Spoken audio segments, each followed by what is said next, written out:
प्रवर्तन निदेशालय ने रिलायंस समूह के मुखिया अनिल अंबानी को 5 अगस्त को पूछताछ के लिए तलब किया है। अनिल अंबानी को उनके समूह की कंपनियों के खिलाफ कथित ऋण धोखाधड़ी से जुड़े धन शोधन मामले में समन किया गया है। समाचार एजेंसी पीटीआई ने आधिकारिक सूत्रों के हवाले से शुक्रवार को बताया कि 66 साल के अनिल अंबानी को दिल्ली स्थित ईडी मुख्यालय में पेश होने के लिए कहा गया है। मामला भी यहीं दर्ज किया गया है। एजेंसी धन शोधन निवारण अधिनियम के तहत उनका बयान दर्ज करेगी। ये समन पिछले हफ्ते संघीय एजेंसी की ओर से उनके व्यावसायिक समूह की कई कंपनियों और अधिकारियों के खिलाफ छापेमारी के बाद किया गया है। 24 जुलाई को शुरू की गई ये छापेमारी 3 दिनों तक चली थी। कार्रवाई अनिल अंबानी की कई समूह कंपनियों की ओर से कथित वित्तीय अनियमितताओं और 10,000 करोड़ रुपए से अधिक के सामूहिक ऋण डायवर्जन से संबंधित है। ईडी की कार्रवाई के तहत मुंबई में 35 से अधिक परिसरों पर छापेमारी की गई। ये परिसर 50 कंपनियों और 25 लोगों के थे, जिनमें अनिल अंबानी समूह की कंपनियों के कई अधिकारी भी शामिल थे। 3,000 करोड़ रुपए के अवैध ऋण डायवर्जन का आरोप। ईडी सूत्रों ने बताया था कि जांच मुख्य रूप से 2017 से 2019 के बीच यस बैंक की ओर से अंबानी समूह की कंपनियों को दिए गए लगभग 3,000 करोड़ रुपए के अवैध ऋण डायवर्जन के आरोपों से संबंधित है।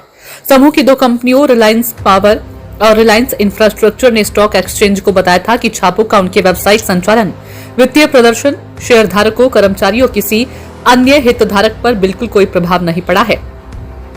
2017 से 2019 के बीच का है ऋण धोखाधड़ी मामला। ईडी सूत्रों ने कहा कि वे 2017 और 2019 के बीच यस बैंक से लगभग 3,000 करोड़ रुपए के अवैध ऋण डायवर्जन के आरोपों की जांच कर रही हैं। सूत्रों के अनुसार ईडी को पता चला कि ऋण दिए जाने से ठीक पहले यस बैंक के प्रमोटरों को उनके व्यवसाय में धन प्राप्त हुआ था।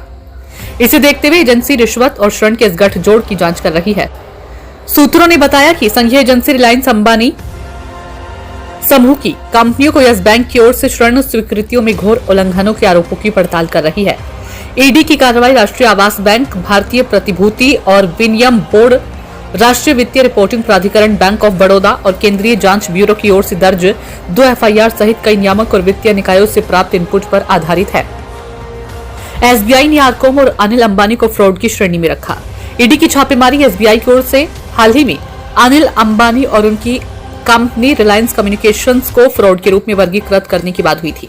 13 जून 2025 को धोखाधड़ी जोखिम प्रबंधन पर भारतीय रिजर्व बैंक की ओर से जारी दिशा निर्देशों और अपनी आंतरिक नीति के अनुसार एसबीआई ने कंपनी और उसके प्रमोटर को इस श्रेणी में चिन्हित किया। वित्तीय राज्य मंत्री पंकज चौधरी ने लोकसभा को बताया था कि एसबीआई ने 24 जून 2025 को आरबीआई को मामले की सूचना दी गई थी। बैंक अब सीबीआई में औपचारिक शिकायत दर्ज कराने की तैयारी कर रहा है। 1 जुलाई 2025 को आरकॉम के समाधान पेशेवर ने अपनी कंप्लायंस जिम्मेदारियों के तहत एसबीआई के फैसले के बारे में बॉम्बे स्टॉक एक्सचेंज को सूचित किया।